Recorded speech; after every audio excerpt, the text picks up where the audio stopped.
Haleluya, shalom, shalom, shalom, kekasih Tuhan. Kita berjumpa lagi dalam Pray From Home, dan malam ini kita melanjutkan apa yang saya sampaikan kemarin malam, yaitu trustworthy, dapat dipercaya, menjadi orang yang dapat dipercaya. Mari kita berdoa terlebih dahulu. Bapa, dalam nama Yesus kami berdoa, kami percaya firman-Mu menjadi pelita buat kaki kami dan terang buat jalan kami. Dan biarlah lewat kehidupan kami, setiap orang yang berjumpa dengan kami, berjumpa dengan Yesus. Terima kasih Tuhan, di dalam nama Yesus kami bersyukur dan berdoa. Amin. Nah, kemarin malam saya sharing tentang trustworthy, dan malam ini trustworthy menjadi orang yang dapat dipercaya. Dan Bapak Ibu yang dikasih Tuhan, dari 2 Timotius pasal 2, kita belajar, kemarin kita sudah belajar tentang menjadi seorang guru, teladan sebagai guru, baik di rumah maupun di masyarakat, dimanapun kita berada. Menjadi seorang guru dalam bahasa Jawa artinya dikukulan, ditiru.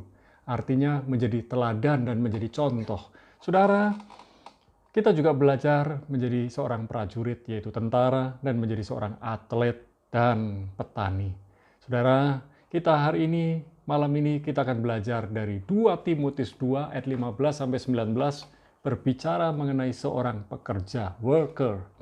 2 Timotius 2 ayat 15 sampai yang ke-19 dikatakan, usahakanlah supaya engkau layak di hadapan Allah sebagai seorang pekerja yang tidak usah malu, yang berterus terang memberitakan perkataan kebenaran itu.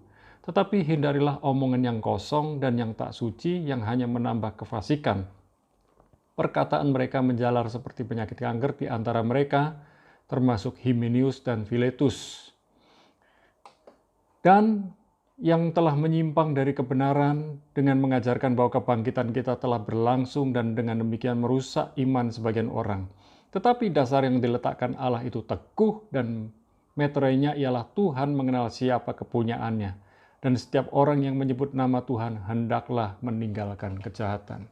Saudara, seorang pekerja hendaknya menjadi pribadi yang rajin dan ulet. Rajin melakukan kebenaran dan kebaikan, dan ulet, tekun di dalam menghadapi tantangan. Tantangan pasti terjadi, ujian-ujian kehidupan pasti terjadi, tetapi mari kita sama-sama belajar.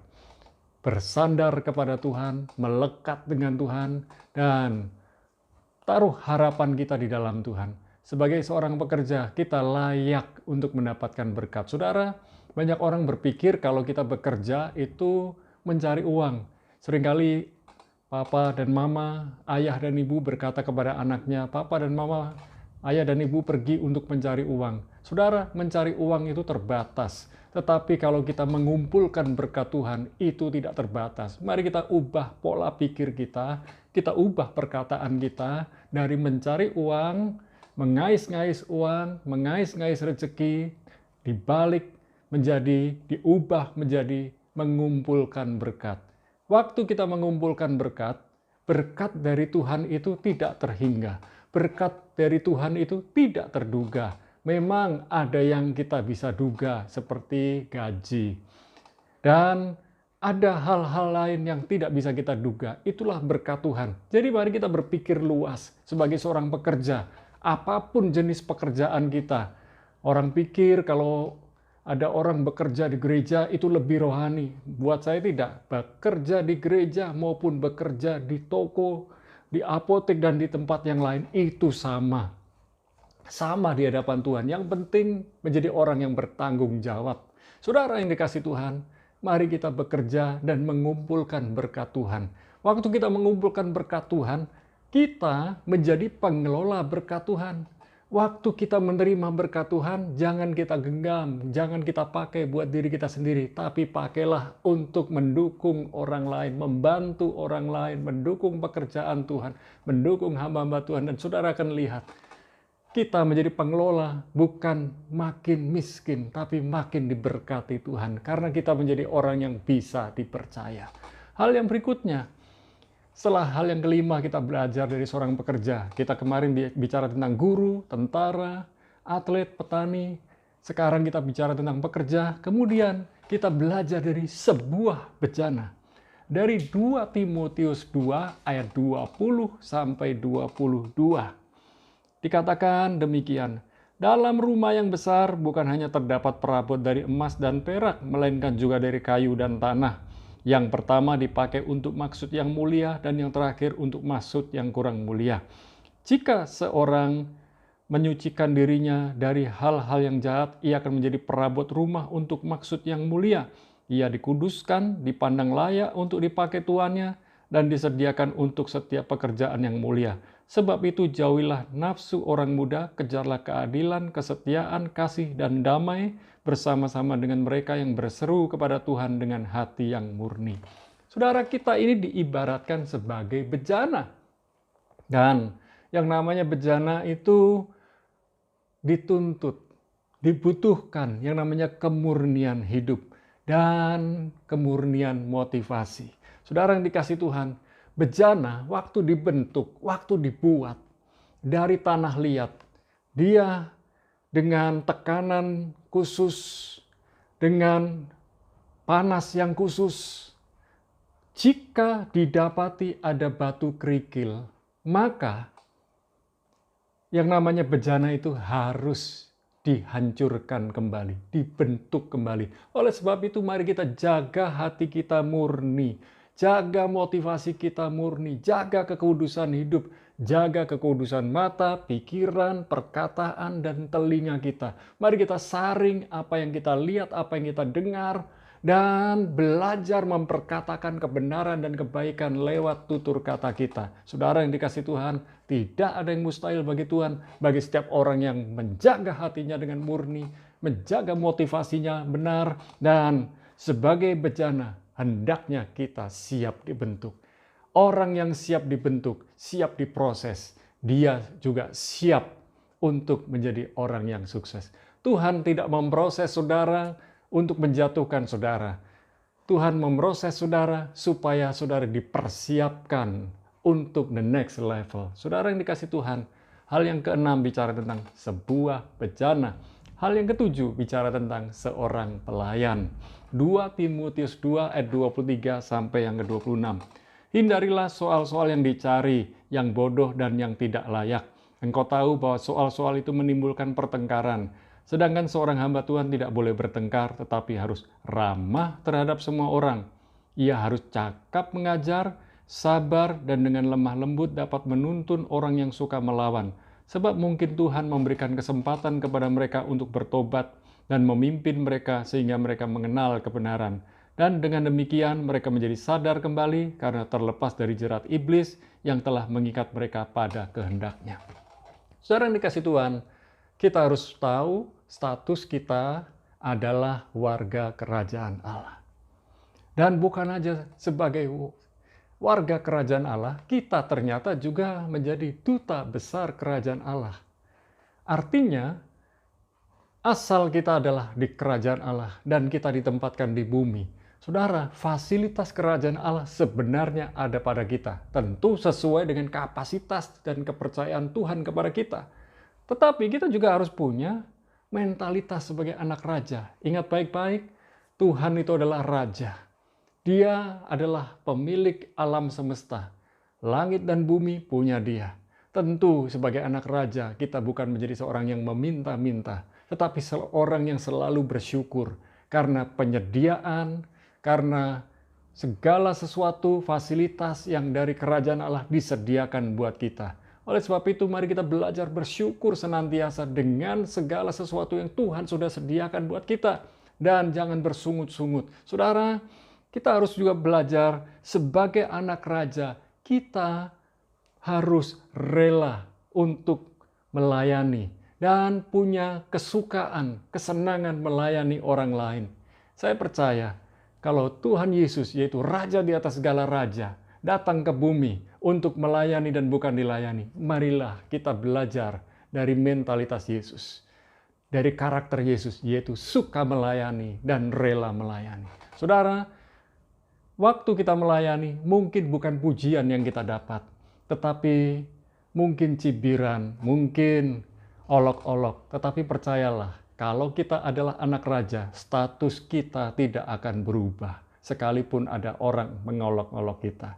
Mari kita belajar menjadi pelayan, menjadi orang yang suka melayani orang lain. Ketahuilah, orang yang melayani bukan punya status lebih rendah, bukan punya kedudukan lebih rendah, tetapi karena kita punya status sebagai anak raja, kita malah melayani dengan kuasa dari Allah sendiri.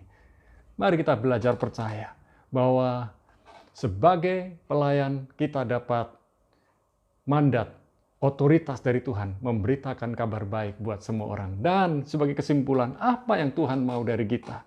Mari kita belajar setia kepada Tuhan, itu yang terutama dan tidak tergantikan. Kemudian setia kepada keluarga kita, itulah yang utama. Barulah kemudian kita setia kepada pekerjaan dan pelayanan kita. Kita juga mau bertanggung jawab dengan setiap kepercayaan yang Tuhan berikan dan percayakan kepada kita. Tuhan mau kita mengembangkan setiap kepercayaan dari Tuhan. Jangan disimpan, jangan disia-siakan, tetapi kembangkan. Dan Tuhan juga mau memaksimalkan setiap kepercayaan dari Tuhan. Mari kita belajar memiliki kemauan untuk memaksimalkan setiap kepercayaan yang datang dari Tuhan. Pertanyaan saya, maukah saudara menjadi orang yang bisa dipercaya oleh Tuhan? Dan kalau saudara sudah bisa dipercaya oleh Tuhan, sekalipun orang mengusik saudara, mengganggu saudara, saudara tetap menjadi orang kepercayaannya Tuhan. Tetap setia, tetap fokus, tetap melihat rencana-rencana Tuhan yang hebat. Sekalipun seringkali rencana Tuhan nggak masuk akal. Seringkali kehendak Tuhan tidak pernah masuk akal kita. Seringkali kita bertanya mengapa, tetapi Tuhan mampu menuntun kita sekalipun lewat lembah air mata. Tuhan menuntun kita untuk menjalani jalan-jalan penuh kemenangan, sekalipun harus lewat tetesan air mata. Tetap kuat, mari kita berdoa bersama. Bapa, di dalam nama Yesus kami mau menjadi orang yang bisa dipercaya, dapat dipercaya. Oleh sebab itu mampukan kami, di dalam posisi kami, di dalam pekerjaan kami, di dalam pelayanan kami mau mengembangkan, mau maksimalkannya. Mampukan kami ya Tuhan, dalam nama Yesus. Amin. Kami juga berdoa sekarang buat para kekasih Tuhan yang hari-hari ini sedang mengalami sakit. Kami berdoa untuk anak Aiko. Kami berdoa ya Tuhan, sembuhkan sakitnya, pulihkan sakitnya dalam nama Yesus. Kami juga berdoa buat Pak Slamet dan Cilui, Tuhan menyembuhkan, memulihkan keadaan mereka. Dan kami percaya kekuatan dari Tuhan ada pada mereka. Dan kami menyerahkan Saudari Yofi yang hari-hari ini secara rutin melakukan kemoterapi. Tuhan menyembuhkan dan memulihkannya. Terima kasih ya Tuhan, kami juga berdoa buat saudara-saudari kami yang hari-hari ini sedang mengalami sakit. Baik yang ada di rumah maupun di rumah sakit, Tuhan memberikan kesembuhan, pemulihan buat mereka. Kami berdoa buat para ibu yang luar biasa, yang setia melayani keluarga mereka, Ibu Roslinda, Ibu Menok, dan Ibu ikut Tuhan, memampukan mereka, menolong mereka untuk dapat melayani keluarga dan keluarga besarnya menjadi panutan buat keluarga besarnya. Biarlah anak-anak mereka, menantu mereka yang belum mengenal Yesus, dapat menerima Yesus sebagai Tuhan dan Juru Selamat. Kami menyerahkan saudara-saudari kami, Jemaat Roh Jajak yang setia beribadah, baik yang secara on-site maupun online, di dalam pekerjaan mereka, rumah tangga, studi mereka. Kami berdoa ya Tuhan, Tuhan memberikan berkat khusus, perlindungan khusus, pembelaan khusus. Dan kami percaya, setiap rencana Tuhan tergenapi satu demi satu buat Jemaat Roh Jajak. Kami juga berdoa buat keluarga Alvinsio yang ada di Selangor, Malaysia. Tuhan memberikan berkat khusus, perlindungan, dan penyertaan Tuhan yang luar biasa buat keluarga ini. Kami menyerahkan keluarga Johan yang ada di Tangerang dan keluarga Daniel yang ada di Sentani. Keluarga penerbang ini Tuhan memberikan hikmat kekuatan di tengah-tengah situasi dan kondisi seperti hari ini. Dan biarlah dunia penerbangan mulai kembali bergairah. Dan Tuhan memberkati kehidupan mereka supaya mereka pun menjadi berkat bagi banyak orang. Terima kasih Tuhan, kami berdoa buat keluarga Miss Lydia di berbagai daerah. Kami menyerahkan pekerjaan, pelayanan mereka, dan biarlah Tuhan mencukupkan setiap keperluan kebutuhan mereka. Kami berdoa buat Ibu Siana dan buat kokonya yang hari-hari ini sedang sakit. Kami minta Tuhan, kuasa-Mu, mujizat-Mu dinyatakan. Dan kami menyerahkan keluarga Busiana di dalam pekerjaan, dalam rumah tangga yang mereka kelola. Tuhan memberkati, melindungi mereka. Apa saja yang dibuat mereka, dibuat Tuhan berhasil. Kami menyerahkan saudara-saudari kami, keluarga kami yang ada di Solo, baik orang tua, mertua, saudari dan saudara ipar, dan kami berdoa ya Tuhan. Tuhan memberkati, menyediakan segala keperluan kehidupan mereka, baik Haris, Intan, Chris dan Okta bersama anak-anak mereka. Tuhan menyediakan segala yang mereka perlukan dan butuhkan. Dijauhkanlah mereka dari marabaya dan malapetaka. Terima kasih Tuhan, kami berdoa buat Ibu Yuliana yang ada di Bali bersama keluarga besarnya. Tuhan memberikan kekuatan, Tuhan memberikan hikmat, Tuhan memberikan berkat khusus buat mereka. Dan kami juga berdoa buat Mbak Dwi yang ada di Solo. Tuhan memberikan berkat khusus di dalam pekerjaan dan di apa yang aja dikerjakan di rumah maupun yang dikerjakan di kantornya. Tuhan, kami bersyukur dan kami berdoa buat saudara-saudari kami yang mengikuti Pray From Home, yang menjadi hamba Tuhan di dalam pelayanan mereka dan pekerjaan-pekerjaan mereka. Tuhan memberkati, Tuhan membuka jalan, dan Tuhan menolong mereka semua. Terima kasih Bapa. Kami percaya bangsa negeri Indonesia ada dalam genggaman tangan-Mu. Dan biarlah pemimpin-pemimpin negeri ini adalah pemimpin yang takut akan Tuhan. Dan biarlah di tahun ini rencana 70% warga Indonesia sudah tervaksinasi. Jadi dalam nama Yesus. Kami berdoa Indonesia sembuh, Indonesia pulih, dan Indonesia mengalami kebangunan dan kebangkitan ekonomi kembali. Terima kasih Bapa. Sebentar lagi kami akan beristirahat dan kami akan menikmati family time. Kami mengangkat kedua belah tangan kami, turunkan segala berkat-Mu yang terbaik Tuhan, di dalam nama Bapa, Putra, dan Roh Kudus. Di dalam nama Yesus kami bersyukur dan berdoa. Sama-sama katakan amin. Kita jumpa lagi dalam Pray From Home minggu depan. Tuhan Yesus memberkati. God bless you.